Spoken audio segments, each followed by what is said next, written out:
31절에서 43절입니다. 누가복음 18장 31절에서 43절까지 말씀 번갈아가며 읽습니다. 제가 먼저 읽겠습니다. 예수께서 12 제자를 데리시고 이르시되 보라 우리가 예루살렘으로 올라가노니 선지자들 통하여 기록된 모든 것이 인자에게 응하리라.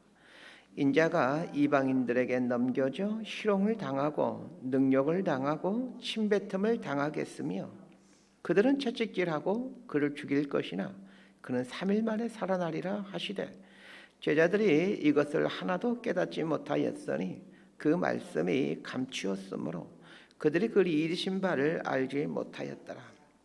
여리고에 가까이 가셨을 때에 한 맹인이 길가에 앉아 구걸하다가 무리가 지나감을 듣고 이 무슨 일이냐고 물은데 그들이 나사렛 예수께서 지나가신다 하니 맹인이 외쳐 이르되 다윗의 자손 예수여 나를 불쌍히 여기소서 하거늘 앞서가는 자들을 그를 꾸짖어 잠잠하라 하되 그가 더욱 크게 소리질러 다윗의 자손이여 나를 불쌍히 여기소서 하는지라. 예수께서 머물러 서서 명하여 데려오라 하셨더니 그가 가까이 오매 물어 이르시되 내게 무엇을 하여 주기를 원하느냐 이르되 주여 보기를 원하나이다.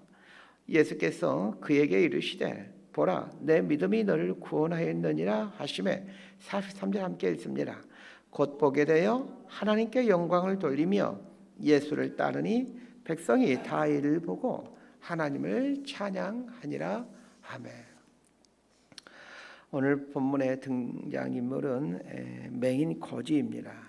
오늘은 이 35절부터 주로 다루도록 하고 앞부분은 생략하도록 하겠습니다. 자, 이 35절 이하부터 나오게 되는 이 맹인 거지에 대한 인적 사항을 좀 살펴보겠습니다. 자, 이 맹인 거지의 이름이 무엇일까요? 오늘 본문만 봐서는 알 수 없지만 동일한 내용을 다루고 있는 마가복음에서 이 맹인 거지의 이름을 알려주고 있습니다. 이 맹인 거지의 이름은 바디메오입니다. 이제 맹인 거지라 부르지 않고 바디메오라고 부르도록 하겠습니다. 이 바디메오는 맹인이고 직업은 거지입니다. 자, 오늘 말씀 35절 말씀을 함께 읽습니다. 시작. 여리고에 가까이 가셨을 때에 한 맹인이 길가에 앉아 구걸하다가. 오늘 본문의 공간적 배경은 여리고라는 곳이고 시간적 배경은 한 3월 중순에서 4월 초이지 않을까 싶습니다. 아마 지금쯤 되는 때일 걸로 보입니다. 예수님이 십자가에 달려 돌아가시기 한 2주 정도, 좀 더 넓게 잡더라도 3주 정도 전에 있었던 일이기에 이르면 3월 중순이고 아마 늦으면 4월 초에 오늘 본문의 사건이 일어나지 않았을까 싶습니다. 바디메오가 구걸하고 있습니다. 그런데 바디메오가 구걸하고 있는 곳이 어디입니까? 35절에 보면 길가에 앉아 구걸하다가 이렇게 나와 있습니다. 통상적으로 거지들은 길가에서 구걸을 하지 길 가운데서 구걸하지 않습니다. 그런 면에서 길가에 앉아라는 말은 사실은 불필요한 사족입니다. 오늘 본문을 보면서 유심히 관찰해야 될 것이 있습니다. 길가에 앉아있던 바디메오가 자리를 이동하게 되는데 어디로 이동하는지를 보는 것입니다. 길가는 바디메오가 지난 인생 동안 살아온 바디메오의 삶의 자리입니다. 그런데 오늘 본문을 보면 지난 세월 살아왔던 삶의 자리였던 길가를 떠납니다. 주목할 것은 바디메오가 예수님을 목 놓아 부르는데 길가에 있는 맹인인 바디메오를 향해 예수님께서 오시는 것이 아니라 이 길가에 있던 바디메오를 길 안에 있는 예수님께로 데리고 오라고 하십니다. 40절 함께 읽어보도록 합니다. 40절입니다. 시작. 예수께서 머물러 서서 명하여 데려오라 하셨더니 그가 가까이 오매 물어 이르시되. 한번 생각해 보십시다. 길가에 쪼그리고 앉아 구걸하는 사람에게, 그것도 맹인에게 다가가는 것이 일반적이겠습니까? 아니면 길가에 앉아 구걸하고 있는 맹인을 오라고 하는 게 일반적이겠습니까? 당연히 맹인에게 가야 하는 것이 상식적인 일입니다. 길가에 있는 맹인에게 가서 동전을 던져주는 것이 상식이지 맹인에게 길 안으로 와서 동전을 받아가라고 말하지 않습니다. 앞을 못 본 맹인에게 길 안으로 오라고 요청하는 것은 큰 신뢰이기 때문입니다. 그런데 예수님을 한번 보십시오. 맹인인 바디메오를 길 안으로 데려오라고 하십니다. 예수님이 바디메오를 길 안으로 데려오라고 하자 바디메오를 이제 길 안으로 데려옵니다. 그러자 바디메오의 눈을 고쳐주시는데 그 다음에 무슨 일이 있는지를 보십시다. 43절 말씀 함께 읽습니다. 시작. 곧 보게 되어 하나님께 영광을 돌리며 예수를 따르니 백성이 다 이를 보고 하나님을 찬양하니라. 43절을 보시면서 제가 드린 질문을 한번 속으로 답을 해보시기 바랍니다. 바디메오가 예수를 따랐다라고 나오는데 이 바디메오가 예수님을 따르게 되는 길은 길가일까요? 길 아닐까요? 당연히 길 아닐 겁니다. 정리하면 바디메오가 예수님을 만나기 전까지 길가에 앉아 있었는데 예수님을 만나 눈을 뜨게 되면서 길 안으로 들어와 살게 되더라는 것입니다. 길가에 주저앉아 있다가 길 안으로 오게 되었다라는 말을 깊이 생각하면서 이것을 우리의 인생과 우리의 신앙에 대입해서 생각해 보시기를 바랍니다. 통상 길은 인생을 뜻하지 않습니까? 그래서 인생길이라고 우리는 표현하곤 합니다. 길 가장자리에 주저앉아 있던 바디메오가 길 안으로 들어와 예수님이 가시는 예루살렘으로 동행합니다. 예수님이 예루살렘으로 가시는 목적은 십자가를 지시기 위함입니다. 이 부분을 영적인 의미를 부여 해석해 보면 길가에 주저앉아 있던 바디메오가 예수님을 만남으로 눈을 뜨게 되었고 눈을 뜨게 되자 길 안으로 들어와 십자가를 향해 가는 삶을 살았다. 이렇게 해석해 볼 수 있을 것 같습니다. 오늘 말씀을 통해 전해주고 싶은 핵심이 바로 이것입니다.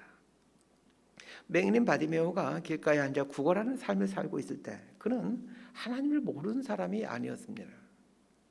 이스라엘 백성인데 어찌 하나님을 모를 수 있겠습니까? 심지어 바디메오는 예수님이 메시아이라는 것도 알고 있었습니다. 바디메오가 맹인이었음에도 예수님이 메시아임을 알고 있었다는 것의 증거가 무엇입니까? 우리 36절에서 38절을 함께 읽도록 하겠습니다. 36절에서 38절입니다. 시작. 무리가 지나감을 듣고 이 무슨 일이냐고 물은데 그들이 나사렛 예수께서 지나가신다 하니 맹인이 외쳐 이르되 다윗의 자손 예수여 나를 불쌍히 여기소서 하거늘.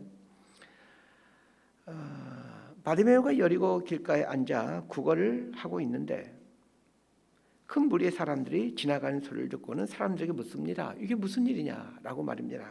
그러자 사람들이 그렇게 말합니다. 나사렛 예수께서 지나가신다. 자, 그러면 바디메오가 예수님을 부를 때 뭐라고 불러야 하는 게 맞겠습니까? 나사렛 예수요 라고 부르는 게 맞습니다. 왜냐하면 사람들이 나사렛 예수이다라고 알려줬기 때문입니다. 그런데 바디메오는 다윗의 자손이요 이렇게 외칩니다. 자, 38절에 나오는 외쳐라는 말에 대한 헬라어 단어가 보아오라는 동사인데 이 보아오라는 동사는 탄식과 깊은 통한을 담아 외치는 말을 뜻할 때 사용되는 단어입니다. 자, 이 단어가 마태복음에서 딱 한 번 사용되는데 예수님과 관련해서 이 단어가 사용됩니다. 자, 이 보아오라는 단어가 이 사용된 구절이 마태복음 27장 46절인데 제가 읽어드리겠습니다. 제9시쯤에 예수께서 크게 소리질러 이르시되 엘리 엘리 라마 사박다니 하시니 이는 곧 나의 하나님 나의 하나님 어찌하여 나를 버리셨나이까 하는 뜻이라. 예수님께서 십자가에 달려 돌아가시기 직전 마지막 힘을 다해 하나님을 향해 엘리 엘리 라마 사박다니라고 외치십니다. 예수님 이 말씀을 마치시고 숨을 거두십니다. 예수님께서 숨을 거두시기 전 온 힘을 다해 하나님의 이름을 부르는데 그때 하나님의 이름을 부르는 예수님의 외침을 보아오라는 동사로 표현하고 있습니다. 그렇다면 오늘 본문에서 바디메오가 예수님을 부를 때의 외침이 어떤 느낌의 외침인지 짐작하실 것입니다. 바디메오는 탄식과 깊은 통한을 담아 예수님을 부르는데 재미있는 것은 사람들이 알려준 나사렛 예수라고 부르지 않고 다윗의 자손이라는 전혀 엉뚱한 이름으로 부르고 있다는 것입니다. 유대인들에게 있어서 다윗의 자손이란 메시아를 뜻합니다. 구약 성경에서 반복해서 메시아는 다윗의 후손으로 온다라고 예언해 주고 있기 때문입니다. 이걸 보면 바디메오는 이전부터 예수님이 메시아라는 것을 알고 있었다라는 말입니다. 우리 모두는 예수님이 나의 구원자이심을 알고 있고 또 믿고 있습니다. 그래서 예수님을 부를 때 나의 주님이라고 또 나를 구원하신 분이라고 고백하고 있습니다. 맹인 거진 바디메오가 예수님이 메시아 구원자임을 잘 알고 있고 믿고 있었듯이 우리 역시 예수님이 나의 구원자이고 나의 메시아임을 믿고 있습니다. 그런데 예수님이 메시아임을 믿고 있는 바디메오 삶의 자리는 길 안이 아니라 길가였습니다. 그것도 길가에 주저앉아 있는 삶이었습니다. 혹시 우리도 예수님이 나의 주님이라고 믿고 고백하고 있지만 길이신 예수님 안에 있는 것이 아니라 길가에 주저앉아 있는 것은 아닙니까? 자, 중요하게 보셔야 될 것이 있습니다. 예수님 뒤에는 제자들과 수많은 군중들이 따르고 있습니다. 맹인인 바디메오도 충분히 알 정도로 수많은 사람들이 예수님을 따르고 있습니다. 예수님이 앞에 가시고 그 뒤에 제자들이 따르고 아마 그 뒤에 수많은 군중들이 예수님을 뒤따르고 있었습니다. 그리고 이때가 유월절을 맞이해서 예루살렘에 향하고 있었기 때문에 그 숫자는 상당했을 걸로 짐작되어집니다. 앞서 가신 예수님께서 아마도 길가에 앉아 구걸하고 있는 바디메오를 아마도 분명히 보셨을 것입니다. 그런데 예수님은 그냥 지나치십니다. 그러고는 바디메오가 다윗의 자손이여 나를 불쌍히 여기소서라고 외치자 걸음을 멈추시고는 누군가에게 명하여 바디메오를 길 안으로 데리고 들어오게 합니다. 바디메오가 오자 예수님 묻습니다. 내게 무엇을 하여 주기를 원하느냐? 예수님은 왜 바디메오에게 내게 무엇을 하여 주기를 원하느냐라고 물으셨던 것일까요? 예수님이 하신 이 말씀, 내게 무엇을 하여 주기를 원하느냐라는 말을 바디메오는 이전에 한 번도 들어본 적이 없는 말일 겁니다. 왜냐하면 사람들은 동전을 던져주면서 속으로 생각하기를 네가 원하는 것은 이 동전 몇 푼이지 라고 단정했기 때문입니다. 사람들은 모두 바디메오가 원하는 것은 동전 몇 푼이라고 지레 단정하고 동전 몇 푼을 던져주고 가곤 했습니다. 예수님은 바디메오가 단 한 번도 들어보지 못한 그러나 정말로 듣고 싶었던 말인 네가 무엇을 원하느냐 라는 말씀을 하십니다. 그러자 바디메오는 보기를 원하나이다 라고 말합니다. 자, 그런데 여기에 나오는 이 보기를 원한다라는 말에 이 본다라는 단어가 아주 참 독특한 단어입니다. 아나블레포라는 단어를 쓰고 있습니다. 헬라어의 통상 보다라는 단어는 블레포라는 단어인데 이 아나블레포라는 단어를 쓰고 있습니다. 이 단어는 단순히 가시 영역 세계를 보는 것을 말하는 것이 아닙니다. 이 단어는 이전에 보지 못했던 것을 보게 된다라는 말로 시력을 다시 얻다라는 뜻의 단어입니다. 영어 단어로 표현하면 이 아나블레포라는 단어는 to see가 아니라 to regain sight입니다. 아나블레포 의미를 충분히 반영하여 의역하면 잃어버린 참된 진리의 시력을 다시 얻어 주님을 온전히 보기를 원한다 이런 뜻입니다. 만약 바디메오가 정상인들처럼 시력 1.0, 1.5 이런 시력을 원했다면 그는 눈이 떠진 후 가족들이 기다리고 있는 집으로 갔을 겁니다. 바디메오가 원했던 것은 시력 1.0, 1.5 이런 가시 영역을 보는 회복이 아니라 진리를 보는 영적인 시력의 회복이었습니다. 그러게 바디메오는 예수님으로 인해 진리의 시력을 얻었기에 가족들에게 가지 않고 곧바로 진리이신 예수님을 따르게 됩니다. 예수님께서 맹인의 눈을 고쳐주셨다는 것은 사실 놀랄만한 일이 아닙니다. 죽은 사람도 살리시는 분이신데 맹인의 눈을 고치는 것쯤은 식은 죽 먹기입니다. 맹인의 눈을 뜨게 해준 기적은 지극히 사소한 기적임에도 마태복음, 마가복음, 누가복음에서 이토록 자세히 기록해주고 있는 이유가 무엇이겠습니까? 더 나아가 세 복음서 모두 바디메오의 눈이 고침받은 곳이 여리고였다라는 것을 강조하고 있는 이유가 무엇이겠습니까? 맹인의 눈을 고치셨다라는 것을 말하고 싶었다면 예수님께서 맹인의 눈을 고치셨다 이렇게 간단하게 기록해도 충분할 텐데 왜 성경은 바디메오의 눈이 고침받은 사건과 별 상관이 없을 것 같은 맹인이 고침받은 곳이 여리고였다라는 것을 강조하고 있는 것일까요? 단어 하나하나에도 깊은 의미가 담겨 있는 것이 이 하나님의 말씀이지 않습니까? 바디메오가 눈을 뜨게 된 곳이 여리고였다라는 것을 기억하면서 왜 성경 기자들은 바디메오가 진리의 시력을 회복한 곳이 여리고라는 것을 강조하고 있는지 그 이유를 한번 생각해 봅시다. 먼저 생각해 볼 것은 바디메오라는 이름의 뜻입니다. 바디메오라는 말은 아람어 바르티마이라는 말을 이제 우리말로 음역한 것인데, 이 바르티마이의 바르는 아들이라는 뜻이고 티마이는 이 타메라는 단어입니다. 타메라는 말은 부정하다라는 뜻으로 더러운, 오물, 쓰레기라는 뜻입니다. 그래서 문둥병자들이 마을로 내려와 음식을 얻고자 마을로 내려왔을 때 사람들 만나게 되게 되면 꼭 해야 되는 말이 있습니다. 타메, 타메 이렇게 외치곤 합니다. 타메, 타메라는 말은 부정하다, 부정하다라는 뜻입니다. 이 바디메오라는 말의 의미는 쓰레기의 아들, 더러움의 아들이라는 뜻입니다. 우리말 표현 중에 무엇무엇의 황태자라는 표현이 있습니다. 무엇무엇의 황태자라는 말은 그 방면에 최고의 경지에 이른 사람을 뜻하는 표현입니다. 예를 들면 어떤 가수에게 트로트의 황태자라고 부른다면 그 가수는 트로트계에서 최고라는 뜻입니다. 바디메오라는 말의 뜻은 오물의 아들, 쓰레기의 아들, 부정함의 아들이라는 뜻입니다.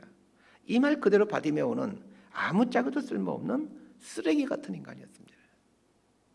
우리 믿는 사람들도 기도하면서 이런 표현을 쓰곤 하죠. 마른 막대기만도 못한 죄인이라는 표현을 씁니다. 아무짝에도 쓸모없는 인간이라는 뜻입니다.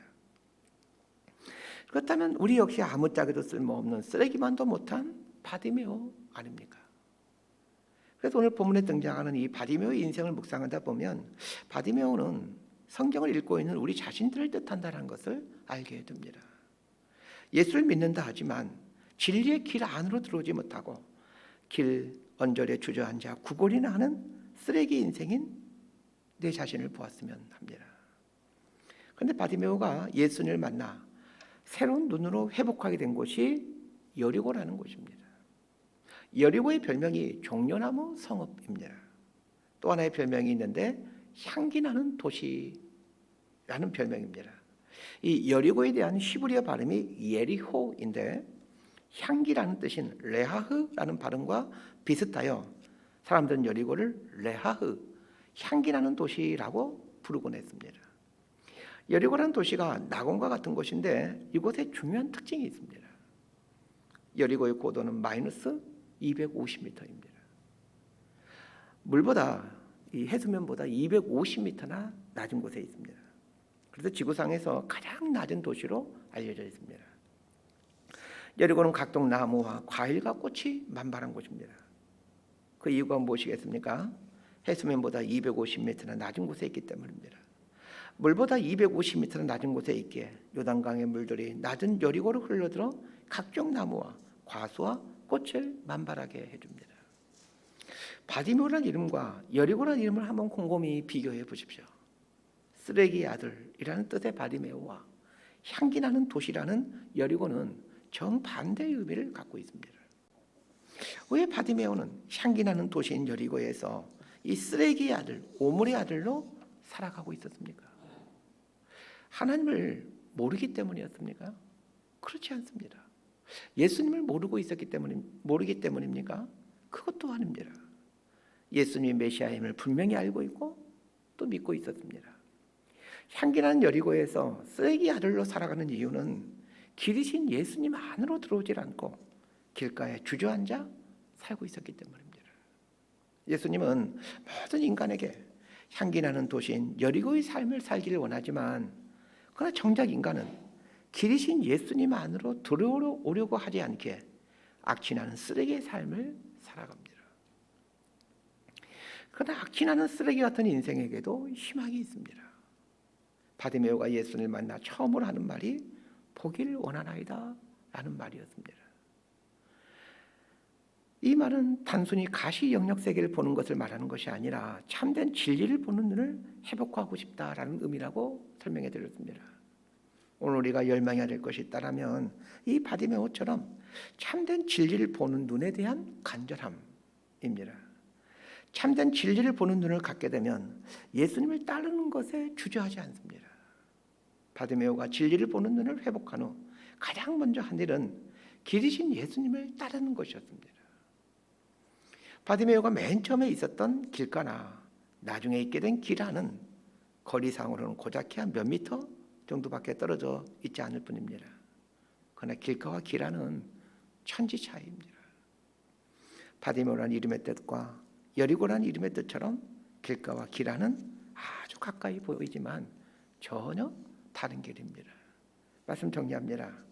길가에서 길 안으로 들어올 때만이 예수님과 함께 인생길을 걸어가는 기쁨과 감격을 누리게 됩니다. 바디메오가 예수님께 나와 주님 보기를 원합니다라고 갈급하게 외쳤던 것처럼 오늘 저와 여러분이 이러한 갈급함으로 주님 보기를 원합니다 라고 외치며 주님 앞에 섰으면 합니다. 이때 자비로우신 우리 주님께서 어두웠던 우리 눈을 열어 진리를 보게 해주실 것입니다. 바디메오의 눈이 열리게 된 것처럼 그리하여 진리신 예수님을 보고 진리신 예수님의 길을 걸어갔던 것처럼 저와 여러분의 눈도 열려지게 될 수 있기를, 그래 길이신 예수님 안으로 들어와 사는 복을 누리게 되기를 진심으로 소망하고 축복합니다. 기도하겠습니다. 하나님, 길이요 진리요 생명이신 예수님을 알고 있고 또 믿는다 하지만 오늘 본문에 나오는 바디메오처럼 길가에 주저앉아 살아온 삶은 아닌지 뒤돌아봅니다. 예수님께서 바디메오의 눈을 열어주심으로 길가에서 길 안으로 삶의 자리를 옮겨 예수님과 함께 길을 걸어가는 진리의 사람이 되어갔듯이 오늘 우리들이 주님 보기를 원합니다 라는 갈급함으로 주님 앞에 서오니 우리 눈이 열려져가는 은총이 우리 삶에도 있게 하여 주옵소서. 예수님 이름으로 기도드리옵나이다. 아멘. 기도하고 돌아가시